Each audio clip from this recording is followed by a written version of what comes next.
एक महीना, अगर एक महीना पब्लिकली कोई नहीं खाएगा तो उसमें ऐसी कौन सी बड़ी बात। जिस मुल्क में वैसे ही क्या नाम है 30% से ज़्यादा गुर्बत से की लकीर से नीचे है, वहाँ एहतराम रमज़ान ही, वहाँ एहतराम इंसानियत ऑर्डिनेंस होने चाहिए।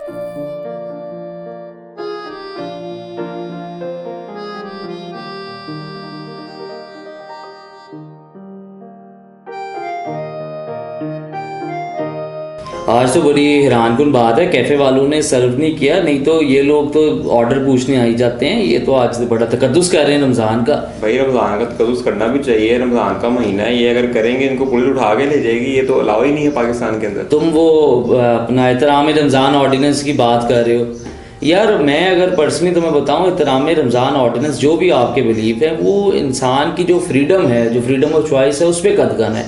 ऐसा कानून जो मतलब कि किसी इंसान को रिस्ट्रिक्ट कर दे, जो आजकल यूनिवर्सल ह्यूमन राइट्स का ज़माना है, उसके अंदर आप किसी की शख्सी आज़ादी को सलब करो, तो ये तो काला कानून है। ये उसी तरह जिस तरह ब्लू लॉ अमेरिका में होता था। मैं नहीं समझता इस कानून को हमें रोमांटिसाइज करना चाहिए। जहाँ तक अपने फेथ की बात है उसको रखें, लेकिन आप किसी के ऊपर कैसे जोर बाजू से जो है उससे रोज़ा रखवा सकते हैं या उसको खाने से रिस्ट्रिक्ट कर सकते हैं। यार यहाँ पे देखो, मेजोरिटी जो है मुसलमानों की रहती है, और उनके लिए एक महीना इंतहाई अहमियत का हामिल है, उसका तकद्दुस किया जाता है। तो अगर एक महीना वो बाकी लोग नहीं भी खाएंगे तो इसमें ऐसे कौन सी बड़ी बात नहीं, बेशक ये इसमें मेजॉरिटी मुसलमानों की है, ये मानते हैं, और हम लोगों ने इस्लाम को जो है वो रियासत का मज़हब भी बना दिया है, जो एक अनफॉर्चुनेट बात है। लेकिन यहाँ 1.5% नॉन मुस्लिम क्रिश्चियंस रहते हैं, फिर उसके अलावा ये नंबर हिंदू और सिख भी हैं। उसके अलावा यहाँ तपती धूप में काम करता मज़दूर भी है, जो 30 से 40 डिग्री में काम कर रहा है, जो बेचारे पानी पिए बगैर वो अपना दिन नहीं गुजार सकता। यहाँ औरतें भी हैं, यहाँ इस तरह के मुसाफिर भी हैं। जब रियासत ऐसा कानून बनाती है तो जो राइट विंग वाले लोग हैं उनको एक इन्वायरमेंट ऐसा मिल जाता है कि वो किसी को भी जाके रिटेलिएट कर लें। अब ये जो कानून है ये कहता है कि भाईजान आप पब्लिकली नहीं खा सकते, उसमें एक्सेप्शंस देता है कि जी वो एक्सेप्शंस क्या हैं, कि जो इंसान जो है वो इस्लाम के दायरे में, इस्लाम के बुनियादी असूलों के मुताबिक रोज़ा रखने का अहल है, वो पब्लिकली नहीं खा सकता। अब मुझे बताओ, रोड पे तुम किस तरह एक शक्ल देख के कह सकते हो कि ये शख्स जो है वो इस्लाम के जो तय करदा असूल हैं, कवानीन हैं, उसके मुताबिक इस पर रोज़ा फ़र्ज़ है। अब उसमें हो सकता है वो नॉन मुस्लिम हो सकता है कि उसका बीमार हो सकता है वो मुसाफिर हो, तो हम किस तरह इस कानून को इम्प्लीमेंट कर सकते हैं? बात इसकी इम्प्लीमेंटेशन पे है। बनाना आसान है, लेकिन जब इम्प्लीमेंट करने की बात आती है तो रियासत इम्प्लीमेंट नहीं कर सकती। तो रियासत जब इम्प्लीमेंट नहीं करती तो वो मोब वायलेंस की शक्ल लेती है।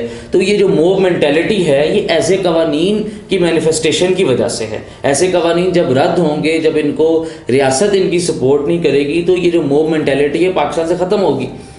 भाई तुम माइनॉरिटीज़ का कह रहे हो कि हाँ माइनॉरिटीज़ जो हैं वो जो है इस कानून की वजह से उनकी हक तलफी होती है। तो पाकिस्तान में तो माइनॉरिटीज़ का जो तरीकाकार रहने का वो बड़ा बेहतर है। ज़्यादा दूर जब इंडिया में चले जाए तो वहाँ तो आप गोश्त नहीं खा सकते मुसलमान, तो यहाँ पे तो इस तरह की चीज़ें नहीं है। सिर्फ एक महीना, अगर एक महीना पब्लिकली कोई नहीं खाएगा तो उसमें ऐसी कौन सी बड़ी बात। अव्वल तो देखो मेरी बात सुनो, सबसे पहले तो ये सिर्फ मुसलमानों को, नॉन मुस्लिम्स को अफेक्ट नहीं करता। मैं तुम्हारी गोश्त वाली बात पे भी आऊँगा।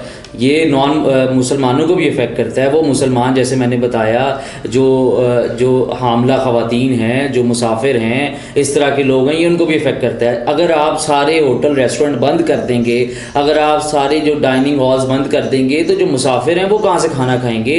जो इस तरह के बीमार लोग हैं वो कहाँ से खाना खाएंगे अगर उनके घर में कोई पकाने वाला नहीं है या उनके घर में राशन नहीं है? जिस मुल्क में वैसे ही क्या नाम है 30% से ज़्यादा गुर्बत से की लकीर से नीचे है, वहाँ एहतराम रमज़ान ही, वहाँ एहतराम इंसानियत ऑर्डिनेंस होने चाहिए।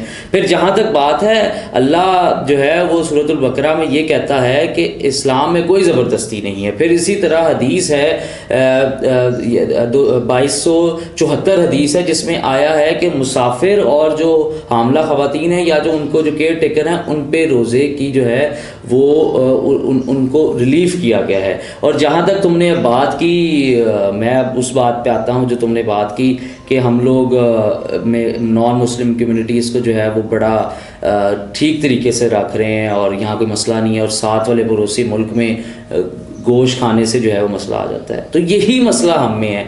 मेरी बात सुनो, वो गोश्त पे पाबंदी क्यों लगाते हैं? वो कहते हैं हमारे मजहबी जज्बात मजरू होते हैं अगर हम किसी को गोश्त खाता देखें। इसी तरह तुमने ये बात की कि तुम्हारे और बाकी रोज़ेदारों का मजहबी जज्बात मजरू होते हैं जब वो किसी शख्स को जो है वो अपना स्टमक फिल करते देखें।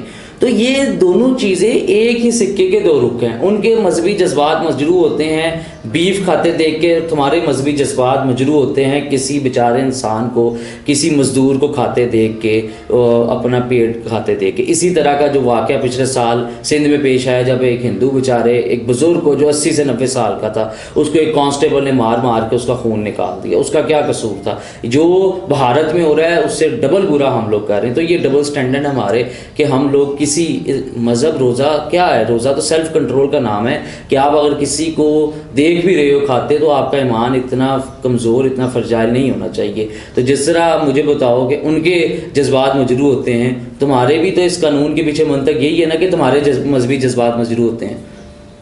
तकद्दुस है, तकद्दुस है। तो फिर वो भी कहते हैं कि हमारे गौ माता का तकद्दुस है, इस वजह से हम बीफ पे पाबंदी लगाते हैं। तो ये तो बात तो वही होगी ना, जिस मज़हब और इंतहा पसंदी में वो लोग अपने आप को लपेट के बैठे हुए हैं, तुम भी तो उसी मजहबी और इंतहा पसंदी में अपने आप को लपेट के बैठे हो। किसी एक शख्स के एक पानी पीने से जो है वो तुम्हारा रोज़ा ज़ाया नहीं होगा, बल्कि उसकी कोई आसानी का हल हो जाएगा। इस तरह के कवानीन इंसानियत और इवन पाकिस्तान के आर्टिकल 20 के ख़िलाफ़ हैं, जो कहता है हर शख्स को अपने मुताबिक आज़ादी है अपना मज़हब गुजारने की। और किस तरह का कानून तुम लागू करोगे? इतने फ़िरके हैं, उसमें किस कानून के मुताबिक रोज़ा रखना और किस कानून के मुताबिक जो है वो एहतराम करवाओगे, किस फ़िरके के मुताबिक, ये समझ नहीं आती। इस तरह के कानून इस वजह से, जैसे भारत में गाय के कानून के ऊपर जो है वो हम एहतजाज करते हैं, हमें चाहिए पाकिस्तान में भी इस तरह के कानून पे एहतजाज करें।